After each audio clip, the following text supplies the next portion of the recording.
हम आपको रूबरू करवा रहे हैं। आज बात करते हैं सोनिया गांधी के संसदीय क्षेत्र रायबरेली की। नेताओं का ये कहना है जो प्रतिनिधि आए वो तय करेंगे कि आगे नोटबंदी क्या होने वाला है। प्रधानमंत्री नरेंद्र मोदी का उत्तर प्रदेश में चुनाव लड़ना चाहते तो चुनावी माहौल बन चुनाव लड़ेंगे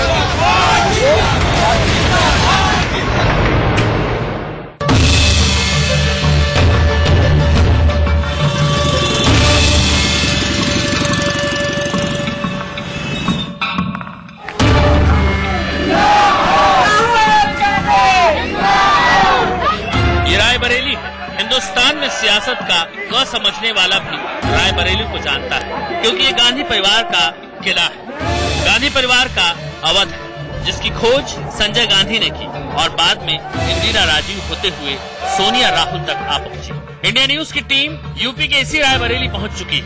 वोट यात्रा में हम आपको बताने वाले हैं भावनाओं में बह जाने वाले और समय पर सबक सिखाने वाले रायबरेली के लोग इस बार किसका दामन थामेंगे।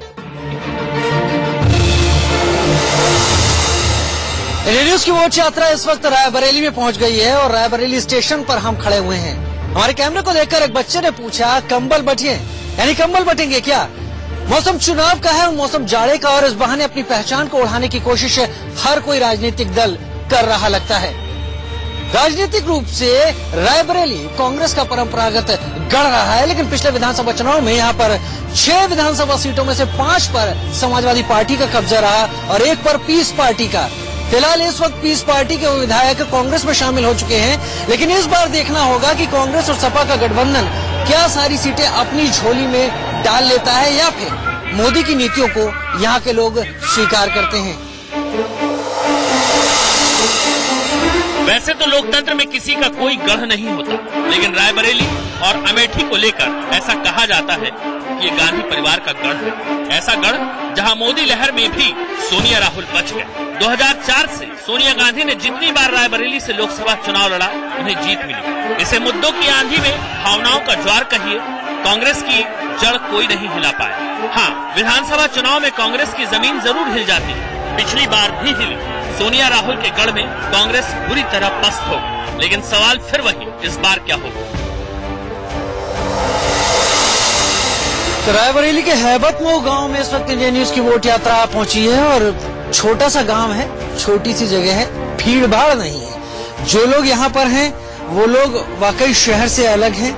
छोटी छोटी समस्याएं हैं। क्या समस्याएं हैं कि करके लोगों से ही बात कर लेते हैं। और जी, नाम क्या है आपका? रतिका। अखबार पढ़ रहे हैं, क्या खास खबर लग रही है इसमें? अरे कोई खास नहीं, देख रहे हैं, देख लीजिए आप। यहाँ पर आपको किसका जोर लगता है इस चुनाव में प्रदेश में? बस सोनिया गांधी का है। सोनिया गांधी का ही है। वही कांग्रेस ही जीतेगी। हाँ। किसका जोर चली है, हाथ का, पंजे का या साइकिल का? हाथ का पंजा। गाँव में क्या दिक्कतें हैं, क्या परेशानियाँ हैं? गांव में कोई दिक्कत परेशानी नहीं है और यही कमाई है, यही सब चीजों की दिक्कत परेशानियाँ पड़ती हैं। पिछली बार जो विधायक यहाँ से चुने गए किस पार्टी के थे? पिछली बार अखिलेश सिंह। अखिलेश सिंह किस पार्टी से? पीस पार्टी से। पीस पार्टी से। काम किया है उन्होंने? काम तो कोनो विशेष नहीं करेंगे, सड़कें हमें गाँव चले लग के नहीं। ऐसा नहीं कि रायबरेली अपनी मन की नहीं सुनता, कई बार सुना। 1977 में इमरजेंसी के बाद जब पूरे देश में कांग्रेस और इंदिरा विरोधी लहर थी, तब रायबरेली भी उसमें शामिल था और इंदिरा के लिए देश में हार के साथ साथ ये हार चुभाने वाली थी। झुमका गिरा रे बरेली के बाजार में, झुमका गिरा रे। तब बीबीसी ने इंदिरा की हार के साथ राजा मेहदी अली खान का एक चर्चित गाना बजा दिया था। लोग कंफ्यूज हो गए। बात रायबरेली की, गाना बरेली का, लेकिन गाने के जरिए जो कहना था वो मैसेज क्लियर था। खैर, हम इतिहास के बाहर वर्तमान की जमीन पर आते हैं। अब इंदिरा नहीं, सोनिया यहाँ की उम्मीदवारी करती है। एक गांव उन्होंने गोद लिया है, उस गांव की हालत देख लेते हैं।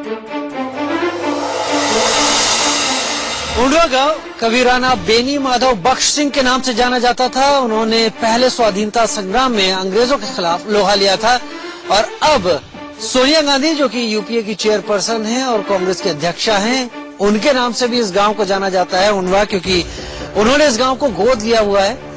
चुनाव का मौका है और हम यहाँ पर आए क्योंकि उनका गोद लिया गांव है। इस गांव में क्या काम हुआ है, गांव कितना बेहतर है। गांव की छोटी सी चौपाल है, यहाँ पर इसी जगह पर पूरा गांव एक साथ इकट्ठा हो जाता है और गांव के सब लोग आपस में बात भी कर लेते हैं। आप सब लोग गांव के ही हैं? क्या क्या विकास हुआ है यहाँ पर सोनिया गांधी? यहाँ पर कोई नहीं है, कुछ नहीं हुआ है। यह आप समझो जीरो है यहाँ। पहले तो बल्कि रहबो बा, अब तो कुछ नहीं। जब से गोद ले लिया है तब से कुछ नहीं हुआ यहाँ पर। टाइल्स, खड़ंजा, नालियाँ, पानी, टॉयलेट, निज से कोई कार्य नहीं हुआ। संसद निज से कोई कब से नहीं हुआ? जब से गोद लिया है तब से कोई कार्य नहीं हुआ। उनके प्रतिनिधि ने आपको बताया कि क्यों नहीं हुआ? ये नहीं बताया, कुछ नहीं, कोई आया नहीं। प्रतिनिधि आया ही नहीं तो क्या बताएंगे। गांव में सड़क बनी हुई दिख रही है, ये मनोज पांडे द्वारा बनी सपा विधायक ने कुछ किया है? हाँ, सड़क बनवाए, नल भी गड़वाए, सूर्य ऊर्जा भी लगवाए। सोनिया गांधी जब से गोद लिए कुछ भी नहीं हुआ। वो तो बहुत कुछ करके गए, लेकिन यार सोनिया गांधी जब से गोद लिए कुछ नहीं करवाया। इस गांव को गोद लिया सोनिया गांधी ने, क्या क्या बदलाव हुए यहाँ? कुछ बदलाव नहीं हुआ यहाँ पर। न प्रधान काम पावे, न नरेगा, न कोनो कुछ, न सोनिया से काम हो रहा, न कुछ हो रहा। कोनो काम नहीं रहे यहाँ। रायबरेली ने सियासत में भले ही ज्यादा बदलाव न किया हो, लेकिन भूगोल ने रायबरेली को कई बार बदला। पिछले 50 सालों में 5 बार। कभी रायबरेली उत्तरी और रायबरेली आंशिक, तो कभी सुल्तानपुर वाला रायबरेली। कुछ ऐसी ही पहचान यहाँ लगने वाले उद्योग धंधों की हो गई। चीनी मिल की जमीन पर एम्स खोल दिया गया, लेकिन मरीजों का अस्पताल शुरू होने का इंतजार है। कांग्रेस अध्यक्ष सोनिया गांधी ने 2014 में लोकसभा चुनाव के ऐन पहले रायबरेली में इस एम्स का उद्घाटन किया था।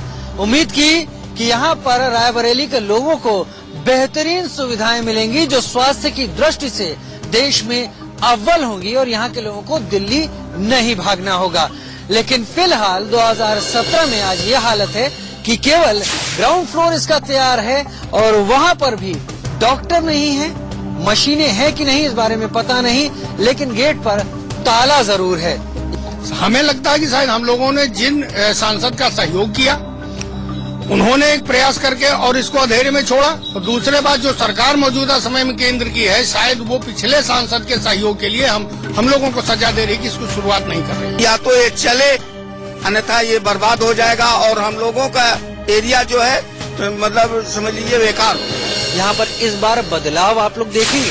जी जी जी, बदलाव देखेंगे। जो एम्स के विषय में बात करेगा उसका हम जरूर बदलाव करना चाहेंगे।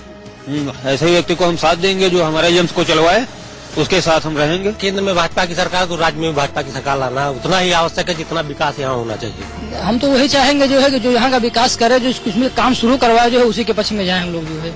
लेकिन अब केंद्र में बीजेपी की सरकार है तो उसी से उम्मीद लगाए बैठे हम लोग जो है कि वही चालू करवाए इसको। बीजेपी में केंद्र की सरकार है तो राज्य में भी हो जाएगी तो हमारे जिले का विकास ज्यादा होगा।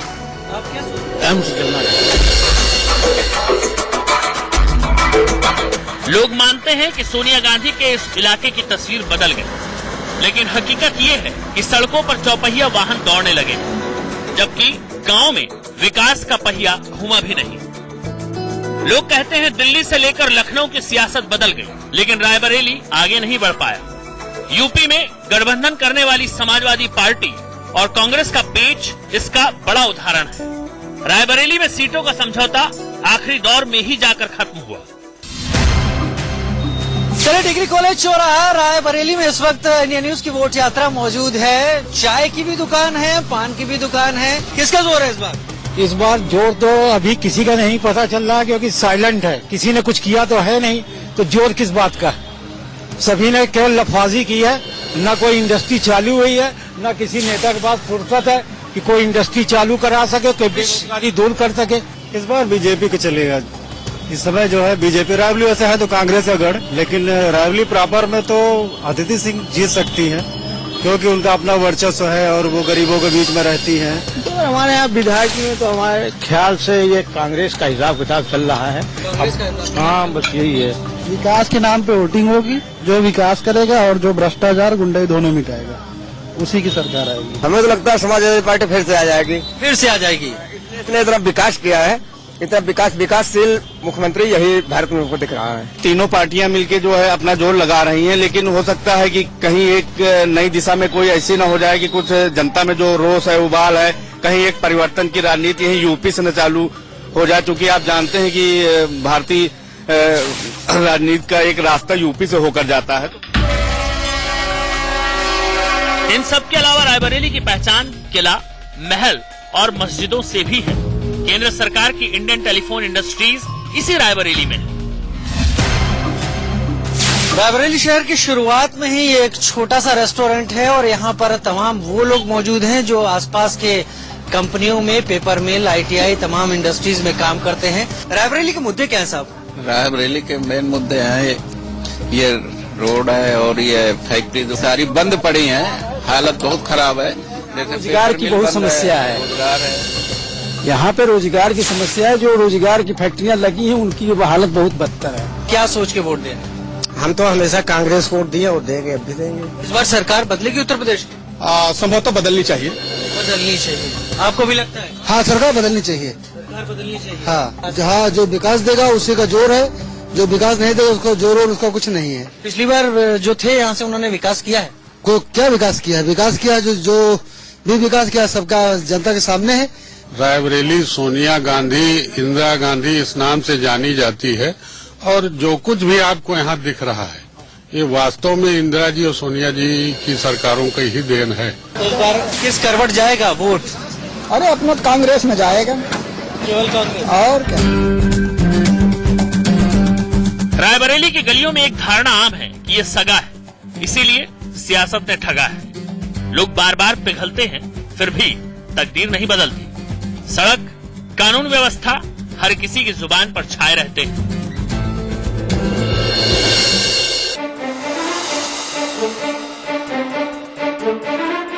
बुंदेलहर बोलो के मुंह से हमने सुनी कहानी थी, खूब लड़ी मर्दानी, वो तो झांसी वाली रानी थी। जो इंडियन न्यूज की वोट यात्रा इस वक्त झांसी पहुंच चुकी है। ठीक है, कोई दिक्कत है यहाँ पर?